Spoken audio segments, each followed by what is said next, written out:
wabarakatuh. Selamat pagi dan salam sejahtera untuk kita semua. Yang saya hormati Bapak Ibu dosen serta teman-teman sekalian yang saya banggakan. Puji syukur marilah kita panjatkan kehadirat Tuhan Yang Maha Esa, karena atas rahmat-Nya kita dapat berkumpul pada acara hari ini dalam keadaan sehat dan penuh semangat. Hadirin yang saya hormati, sebelum saya memenuhi pidato ini, izinkan saya mengajak teman-teman sedikit berinteraksi. Siapa di sini yang pernah mengurus KTP, SIM, SKCK atau dokumen lainnya dan harus menunggu cukup lama? Coba angkat tangannya. Oke, terima kasih. Sekarang pertanyaan berikutnya. Siapa yang merasa lebih senang jika semua urusan tersebut bisa dilakukan secara online melalui handphone tanpa harus antri panjang? Terima kasih atas jawaban Bapak dan Ibu serta teman-teman sekalian. Saya yakin hampir semua memilih cara yang lebih cepat dan praktis. Hal ini menunjukkan bahwa masyarakat saat ini menginginkan pelayanan yang mudah, cepat, dan efisien. Pernahkah teman-teman merasa kesal saat mengurus KTP, SKCK, atau dokumen lainnya karena harus antri lama, prosedurnya rumit, atau informasi yang diberikan kurang jelas?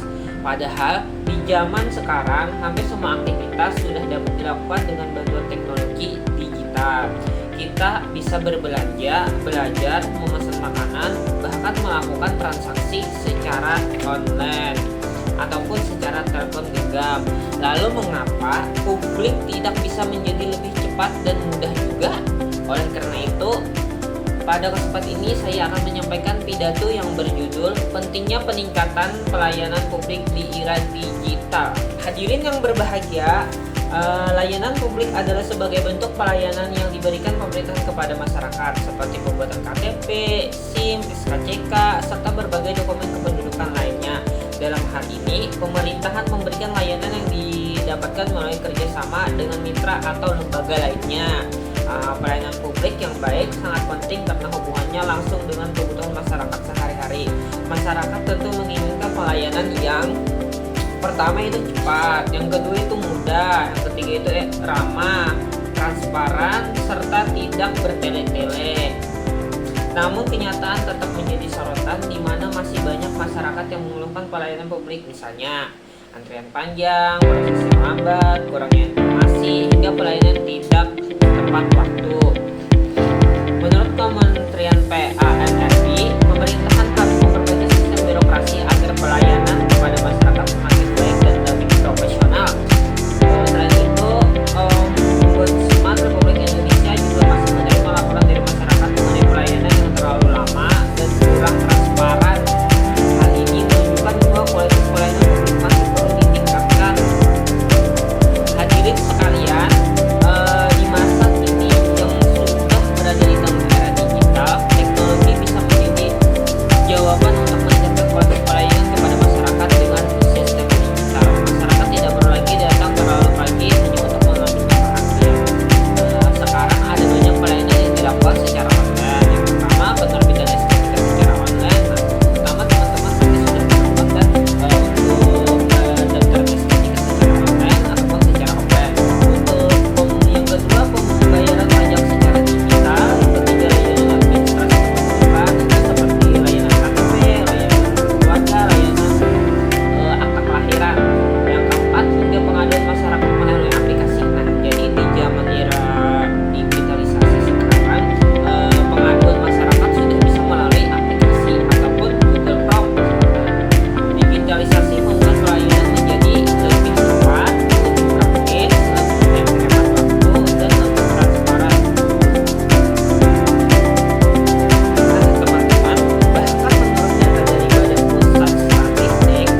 jaya dan sejahtera. Hadirin yang saya hormati, sebelum saya mengakhiri pidato ini, izinkan saya menyampaikan rangkuman